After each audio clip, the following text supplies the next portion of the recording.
Smoke covered the battlefield like a thick blanket, and everything was quiet except for the distant crackling of fires. Bodies of machines and soldiers lay across the torn ground, broken metal and ruined weapons scattered everywhere.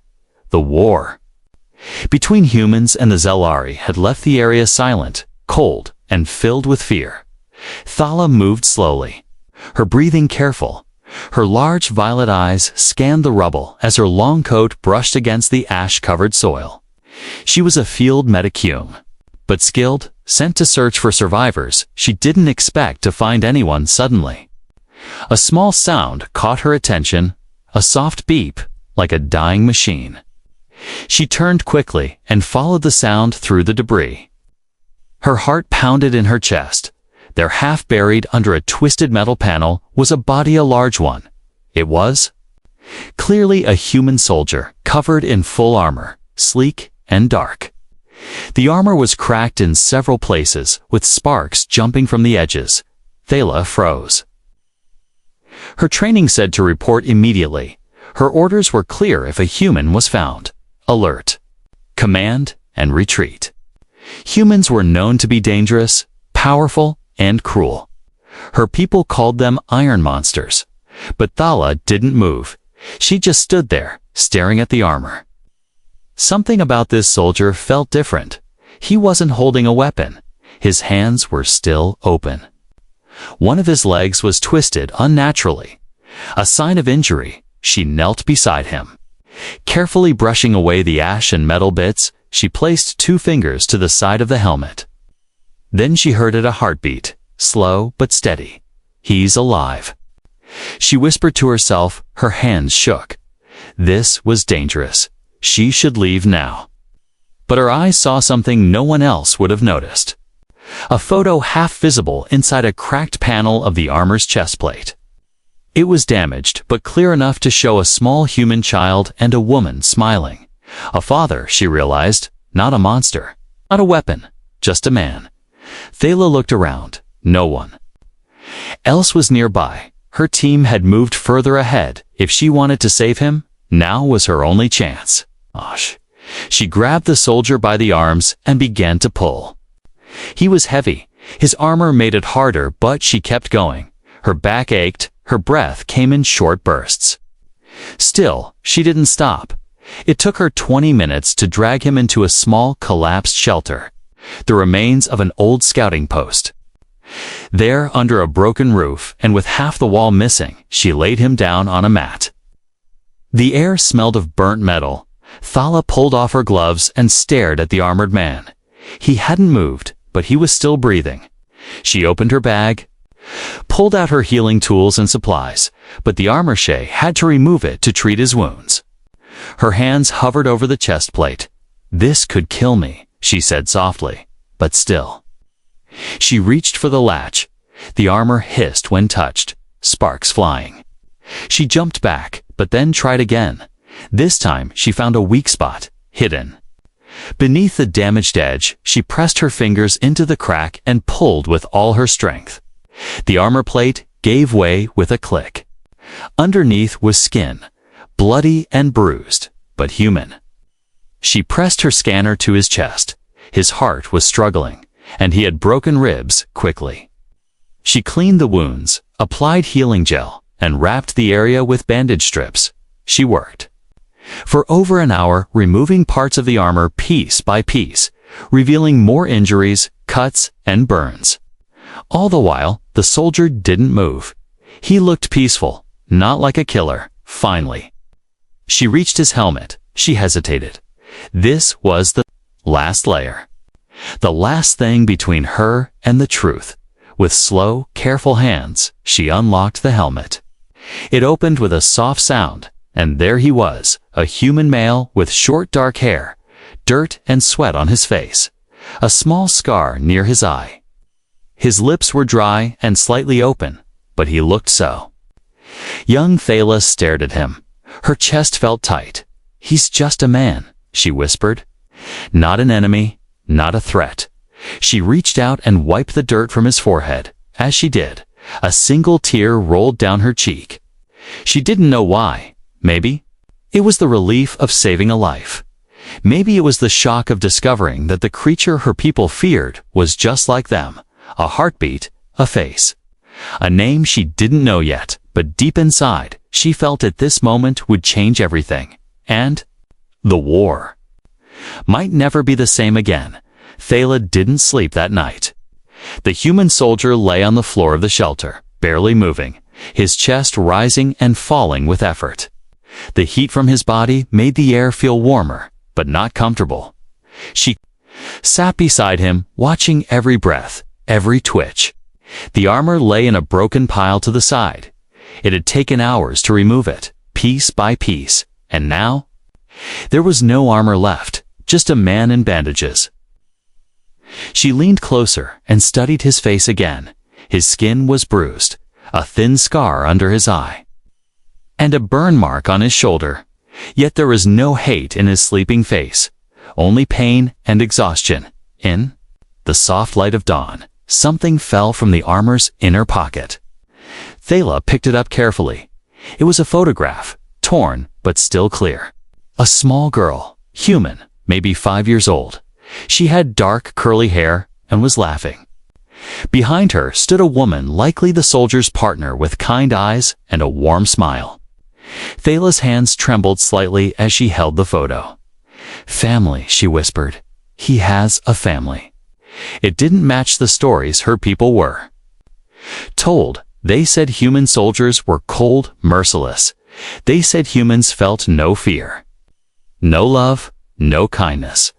But this photo told another story. She sat beside him and whispered softly, "Who are you, really?" Suddenly, his fingers twitched, his lips moved slightly. Then he groaned. Thala froze. Her heart jumped. She reached for her scanner, but before she could touch him, his eyes opened. They were blue, clear, confused. "Where am I?" His voice was weak, rough like gravel. Thala didn't answer at first. She was too shocked. He was awake. "You're safe," she said quietly. "I found you under wreckage. You were injured." The soldier blinked slowly, trying to process her words. Then he looked around, eyes landing on the armor in pieces beside him. "You took off my suit," he whispered. "I had to," Thala replied. "You were dying." He gave a dry laugh that turned into a cough. She quickly handed him water. He sipped it carefully. "You're not human," he said at last. "No." She replied, "I'm Zalari." He didn't react with fear or anger. Instead, he just nodded weakly. Thank you." Thala blinked.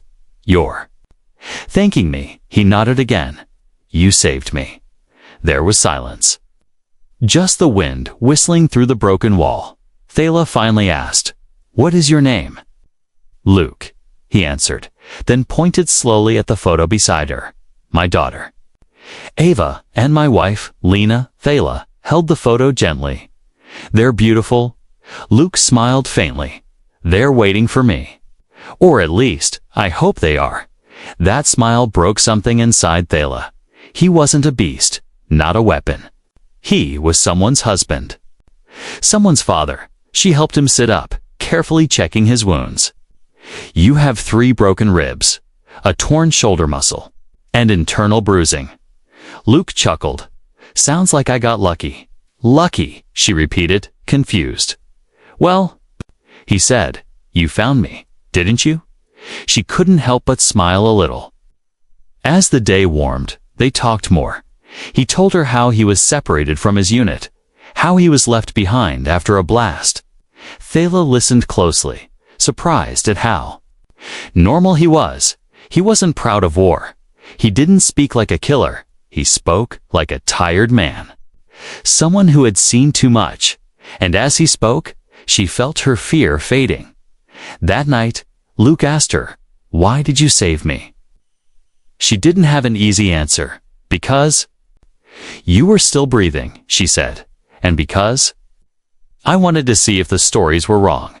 He looked at her for a long time, then said quietly, "What do you think now?" Thala met his eyes. "I think the stories lied outside." The war still raged somewhere far away, but inside the shelter, two enemies sat close.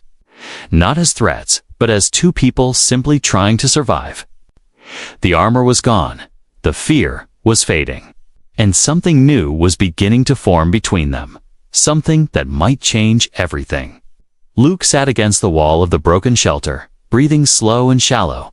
His body was healing, but his mind was far from calm. Every creak outside made him flinch. He didn't trust this world, not yet, but inside the shelter, he felt strangely safe.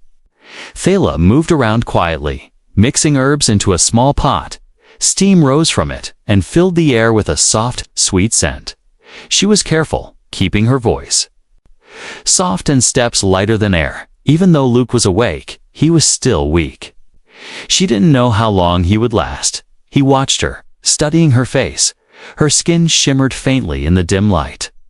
Like moonlight dancing on water, she wasn't. Like any enemy he'd ever seen, she didn't look angry or cruel. She looked kind, curious, tired. "You don't seem afraid of me," Luke finally said, his voice dry. Thala looked up, surprised. "I was," she admitted, "when I first saw your armor. I almost ran." He gave a half smile. "That would have been smart." She shook her head. "No, it would have been easy, not smart." A quiet moment passed between them, filled only with the bubbling of the pot. Luke looked down at his arms, covered in bandages. "Back home, we were told your people don't care about prisoners," he said. "That Zalari leave humans to die." Thala tilted her head. "We were told you burned villages for sport." Her voice didn't carry hate, just sadness. "We were told humans were machines in armor, not people." Luke nodded slowly. "So they lied to both of us." A soft breeze blew through the cracked shelter walls. Dust danced in the air like forgotten memories. Luke reached for his shirt and tried to pull it on. He winced, and Thala rushed to help him. "Easy," she said, supporting his back. Their hands touched, only for a second, but the moment felt heavy. Luke looked at her, and for the first time, he saw her not as an alien, but as someone brave. "Why did you stay?" he asked. "You could have left me there. You could have walked away." Thala took a slow breath. "Because you were alone," she said softly. "And I know what that feels like." Luke's eyes searched her face. "You lost someone?" She nodded once, her voice quiet. "My brother, he went to war. Like everyone else, he never came back." Luke looked away. "I'm sorry." Thala smiled faintly. "You're the first human to ever say that to me." Silence returned, but it wasn't uncomfortable anymore. It was warm, like the quiet between two people who understood pain, not as enemies, but as survivors, outside. Faint explosions echoed. Across the valley, the war hadn't ended, not yet. But in this small hidden shelter, something else had begun. Luke shifted, noticing something shiny near his foot. He reached down and picked it up. It was a broken part of his chest armor. He turned it in his hand, the reflection showing a distorted image of his own face. He held it out to Thala. "Here," she blinked. "Why?" "Because I'm not hiding behind it anymore," he said. "You saw me, you saved me." She took the broken armor gently, her fingers brushing his, and for the first time, she smiled without fear. Later that night, Luke couldn't sleep. He stared at the stars through a hole in the roof. So many stars, and in the silence, he whispered Thala. She stirred from her corner and looked over. "Yes, thank you," he said, "for seeing me, not the armor." She didn't reply. Instead, she walked over, sat beside him, and said, "You're not what I expected, human, and neither are you." "Alien," he replied with a smile. They both laughed, just a little. It was the first real laughter either of them had heard in a long time, and as the stars blinked above, two former enemies sat side by side, no longer strangers, just two lives, thrown together by war, but connected by something far deeper: hope. For 2 days, Luke rested in the broken shelter. Hidden from the war outside, Thela brought him food and fresh water. Her steps quiet, always watching the sky. Every time a ship passed overhead, she froze. Her people were searching, not for her, but for him. Luke's wounds were healing slowly. But Thela knew it was only a matter of time before someone found them, and when that happened, no kindness would protect them. He was human, she was Zellerie, and the war didn't forgive friendship. At night, Thela dreamed of fire and screams. Of soldiers tearing Luke away from her arms, of her own kind calling her a traitor. She would wake up shaking, her breath fast, and sometimes Luke would be awake too, watching her with those tired, kind eyes, but never saying a word. On the third morning, the silence broke. Thela was grinding herbs when her wristcom sparked. A voice crackled through. "Scout, Thela. Report to base. We've detected a human signal near your zone." Her heart dropped. She looked at Luke, who had heard every word. Their eyes met. No words were needed. "They're coming," she said quietly. Luke stood slowly, still sore, still limping. "I should leave," he said. "You've done enough." "I won't let them punish you."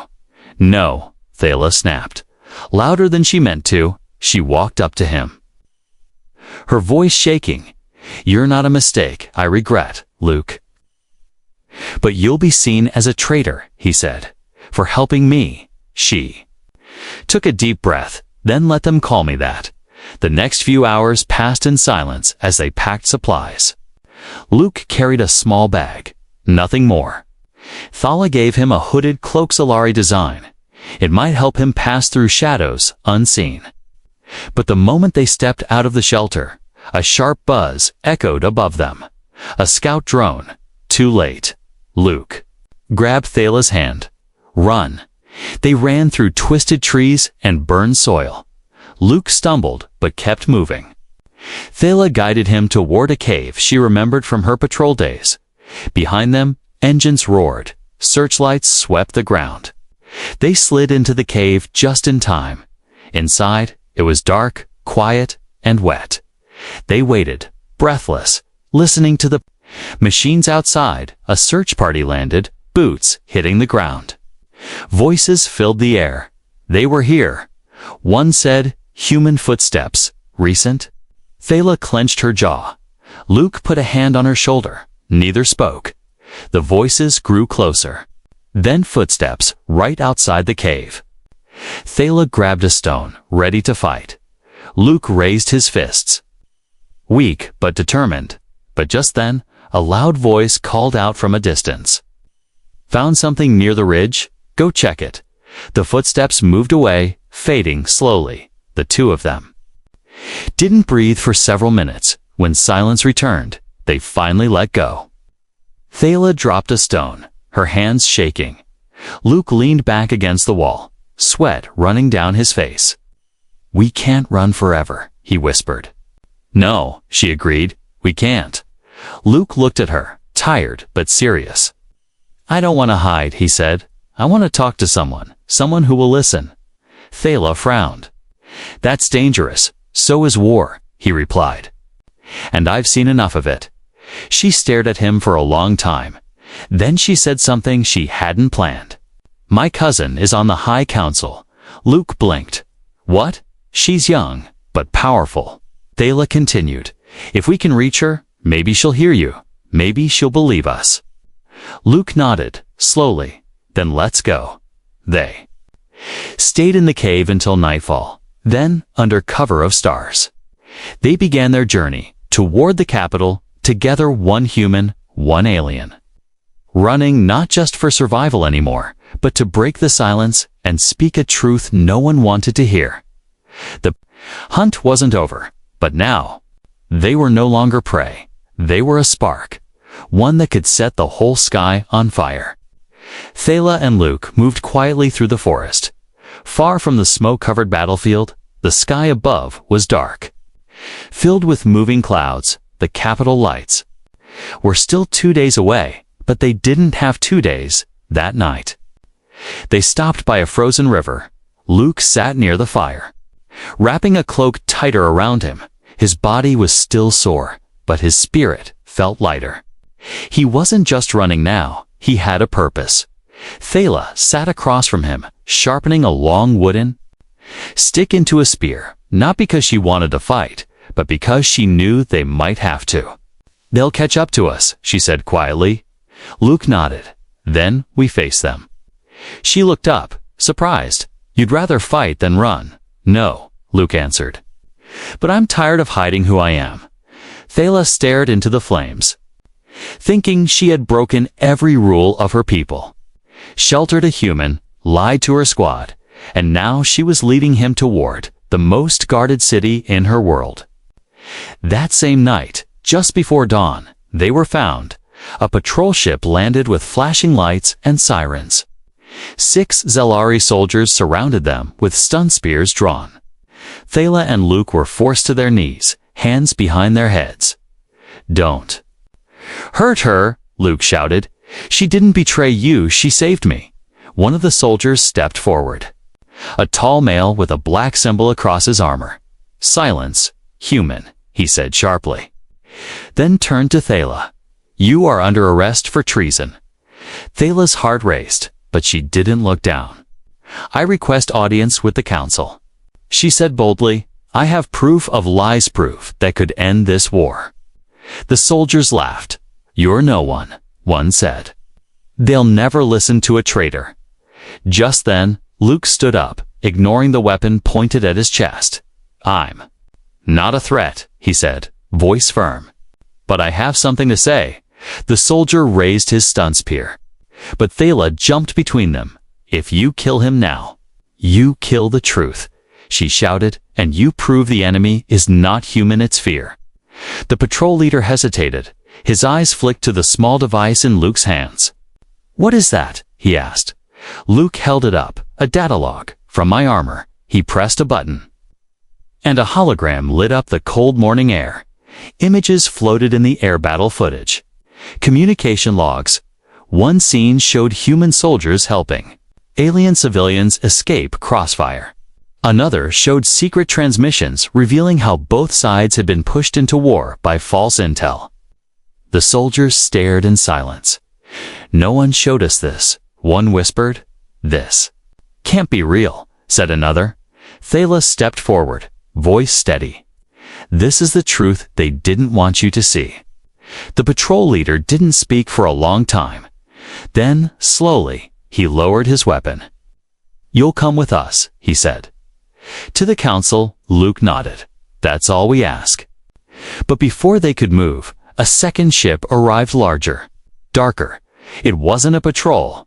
It was a strike team. Their orders were clear: kill the human and erase the problem. A commanding officer stepped out, his face hard and cold. He didn't care about data or peace. He wanted silence. "Seize them both," he ordered. The patrol soldiers hesitated, caught between duty and truth. Luke looked at Thala. This was the moment. Not to fight with weapons, but with courage. Luke walked toward the strike team, arms open. "I'm not your enemy," he said loud enough for all to hear. "I bleed like you. I fear like you. And I want to end this war." The commander raised his weapon. "You should have stayed hidden," he growled. Thala stepped beside Luke. "I will stand with him," she said, "and if you fire on us, then let the council know 2 voices were silenced today." One of the patrol soldiers shouted, "We will report this. You can't bury this truth anymore." The commander paused, seeing his own men backing away. His grip on the weapon loosened. No shot was fired. Not that day, in the cold morning light. A human and a Zelari stood side by side, unarmed, unafraid, and the world began to change. The capital city of the Zelari Empire rose like crystal mountains. Under a silver sky, towering spires shimmered in the daylight, each shaped from stone and glowing glass. The halls of power were quiet, heavy with history and silence. No human had ever walked there, until now. Luke stood inside the grand hall beside Thala, his wounds wrapped tight, his eyes alert. Dozens of Zelari nobles watched from high balconies, their faces unreadable.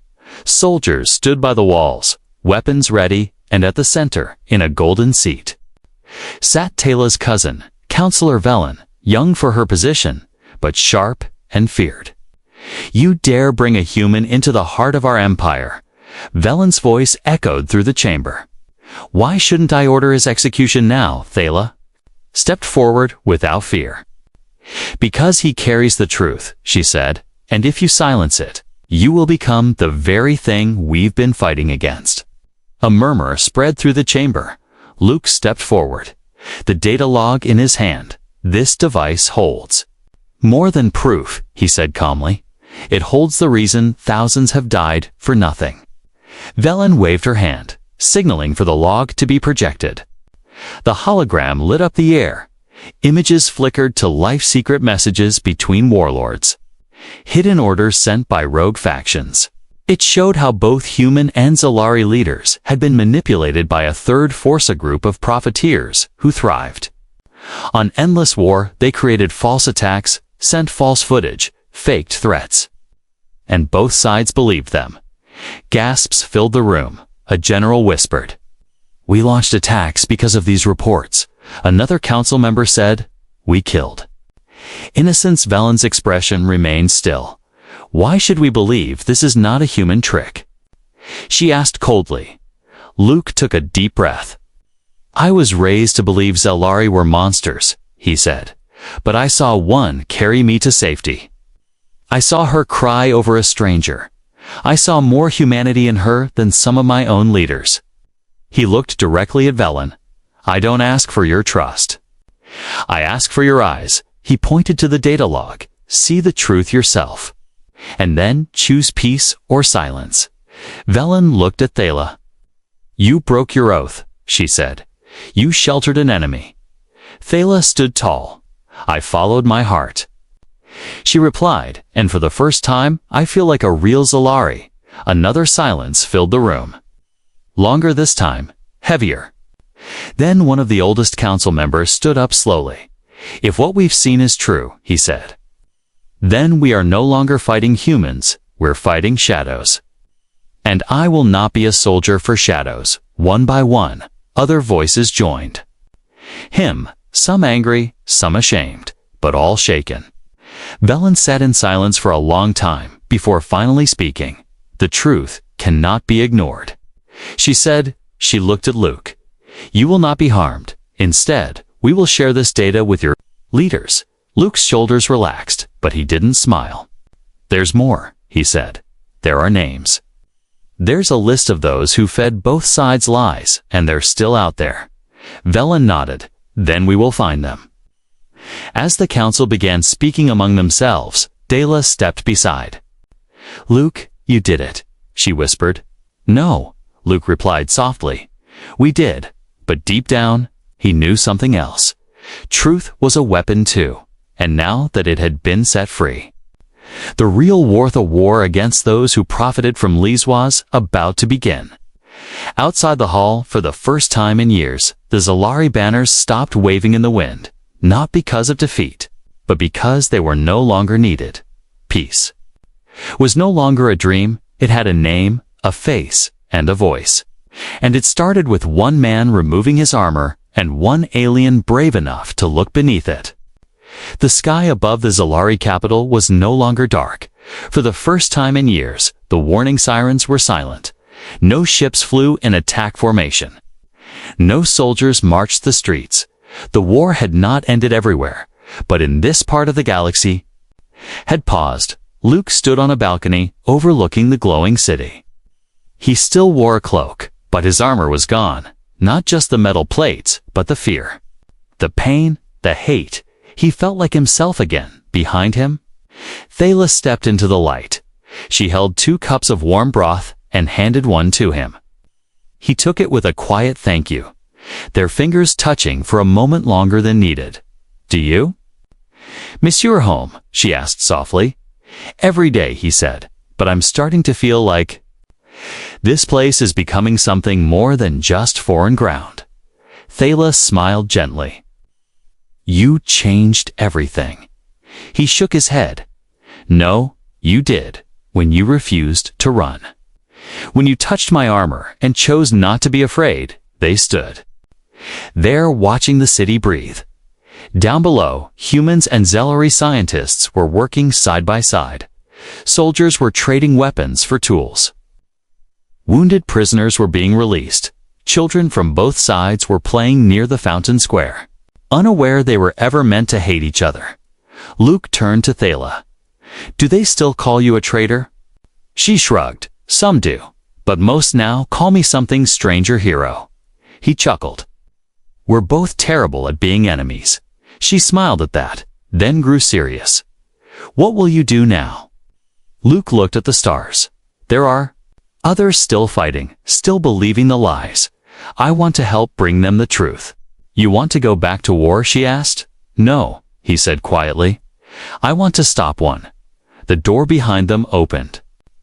Counselor Velen entered, her face calm, no longer cold. We've made contact with your people, she said. They've seen the recordings. And they've asked to meet. Luke nodded. I'll go. Velen looked at Thala, then back at Luke. You were both enemies once, she said. But today, you're something far more dangerous. Proof. She left without another word. Luke turned to Thala. I don't want to go alone. She looked surprised.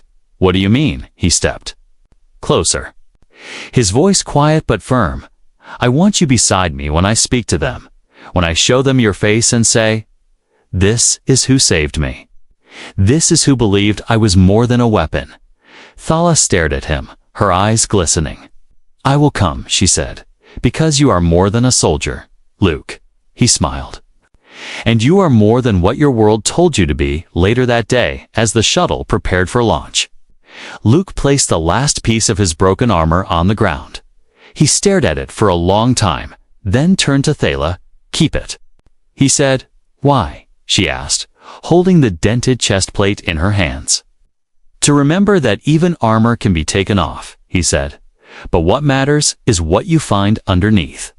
The engines roared. The ship lifted, and in the sky, where warships once flew, now flew something stronger.